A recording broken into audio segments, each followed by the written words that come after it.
आज है 2 जून 2026 और आप देख रहे हैं ताब डिकोड न्यूज, जहाँ मिडल ईस्ट से बड़े बड़े खबर को डिकोड करके दिखाया जाता है। अभी अभी एक बहुत बड़ी खबर निकल कर आ रही है मेरे दोस्त। इजराइल के रक्षा मंत्री और इजराइल के प्रधानमंत्री बेंजामिन नेतन्याहू लेबनान के दौरा करते हैं और उसमें जायजा लेते हैं कि सुरक्षा के सिक्योरिटी को लेकर इजराइल के प्रधानमंत्री और इजराइल के प्रधानमंत्री बेंजामिन नेतन्याहू का साफ साफ कहना है कि हमारी लेबनान के सरजमी पे जो IDF मौजूद है सिक्योरिटी जोन बनाकर, वो जब तक नहीं हटेगी जब तक हिजबुल्लाह पूरा तरीके से निहत्ता नहीं हो जाता। मतलब ये दावा है मेरे दोस्त। इजराइल के प्रधानमंत्री बेंजामिन नेतन्याहू का ये भी कहना है कि हिजबुल्लाह को पूरा निहत्ता करने के बाद भी हमारी सेना वापस आएगी। लेकिन आप सोच रहे हैं मेरे दोस्त, इजराइल की सेना लेबनान के ज़मीन पे क्या कर रही है, तो आप सही सोच रहे हैं। इजराइल के लेबनान की ज़मीन पर इजरायली सेना इसलिए है क्योंकि लेबनान के रक्षा मंत्री मतलब लेबनान के राष्ट्रपति ही कर सकते हैं, राष्ट्रपति ही साइन कर दिए हैं कि हमारे देश में रहिए जब तक आपको खतरा महसूस होता है, जब तक आप निपटाते रहिए हिजबुल्लाह को। मतलब उनके अपने ज़मीन को ही बेच दिया है।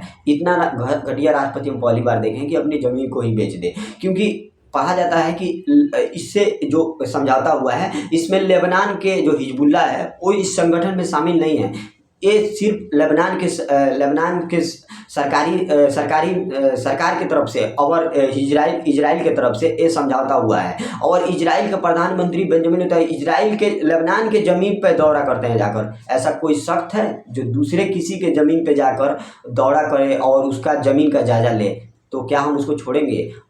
क्या आप छोड़िएगा? अगर हमारा दो जैसे हिंदुस्तान, अगर पाकिस्तान के लोग यहाँ पे आकर अगर जायजा लेते हैं, कितना शर्म का बात होगा। लेकिन हम लोग ऐसा नहीं होंगे। जब तक हमारे शरीर में एक एक खतरा खून होगा, उस खतरे को खून के तहत हम अपने मुल्क को हिफाजत करेंगे, मतलब लड़ेंगे, अपने मुल्क को हिफाजत करेंगे ऊपर। तो ऐसे नहीं हो सकता है मेरे दोस्त। तो ज़मीरें बेच दिया है वो। तो ये था कुछ बड़ी update. YT news global report के मुताबिक बता रहा हूँ। मेरे वीडियो के नीचे डिस्क्रिप्शन में इसका लिंक दे दिया हूँ, जाकर खुद से भी पढ़ सकते हैं। ये था कुछ बड़ी अपडेट। लेकिन हिजबुल्लाह भी साफ कहा है, जब तक IDF बाहर नहीं होगी, जब तक हम हमले मतलब इजराइल की तरफ से हमारा टकराव जारी रहेगा। अब इजराइल कह रहा है कि जब तक हमको सिक्योरिटी रीजन के लिए खतरा महसूस होगा, हमारे IDF वहाँ पे रहेगी। मतलब तनाव अभी बढ़ता जा रहा है। मिडल ईस्ट एक बहुत ही आग की चपेट में आ सकता है। आपका क्या राय है मेरे दोस्त, कमेंट में जरूर बताएं। फिलहाल एक खबर था जो मैं आपके सामने फैक्ट के साथ रख दिया हूँ। हमारा मेहनत कैसे लगता है कमेंट में जरूर बताएं।